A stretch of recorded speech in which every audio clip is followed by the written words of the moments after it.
ఓర్నమ్మ కూడా గంత ఖరీదైన అసలు నీ గట్ల నీళ్ళనే అడుగుతున్నావేంది? ఏం కాదు. ఏంటిదేం కాదు, అయిపోయింది ఇక దాని పని ఇక. అవునా, నేను చెప్పిస్తాను. ఏంటిది చూపించేది? గంతగనం కట్టబడి 35,000 పెట్టి కొంటే గట్ల నీళ్ళనే తడుపుతున్నావేంది?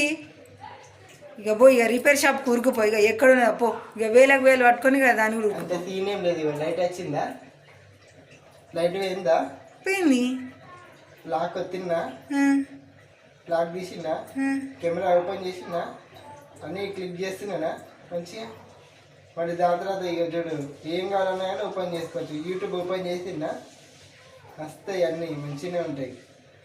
ఏం కాదు. ఇక దీని మీద వాటర్ చుక్కలేదు. ఇప్పుడు ఇట్లా అంటేనా ఒక్క చుక్క లేదు. కాదు, గంతగా నల్ల కింద కడిగినాక కూడా ఎట్లా పని చేస్తుంది? ఇది ఉట్టి నల్ల కింద కడుగుడే కాదు, 20 లీటర్ల నీళ్ళ లోతులో వేసి అర్ధగంట సేపు ఉంచినా ఏం కాదు తెలుసా. స్విమ్మింగ్ పూల్లో పోయి పట్టుకుని ఇట్లా రికార్డ్ చేసుకుంటూ పోవచ్చు.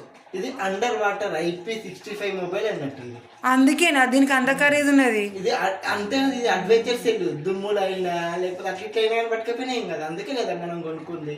ఇప్పుడు కింద పడ్డా కానీ ఎక్కువ ప్రాబ్లం అయితే ఏముండదు. ఏంది ఇలా ఆదివారం కదా చికెన్ తెమ్మన్నా అని కోపంతో మళ్ళీ నల్ల కింద పెట్టినవి అయ్యింది అని నాకు అనిపించింది. దడ పుట్టింది. చూడు వాటర్ చిక్కుందా? ఏం లేదు. గిట్లా కానీ నా వివో సెల్ మీద పెట్టిన అనుకో, నా వివో సెల్ పని అయిపోయినట్టే. ఇక దాని మీద సుక్క పడితేనే దడ పుడుతుంది. ఏమో మంచిగా నల్ల కిందనే తాళం చేసి వచ్చేది మంచిగా.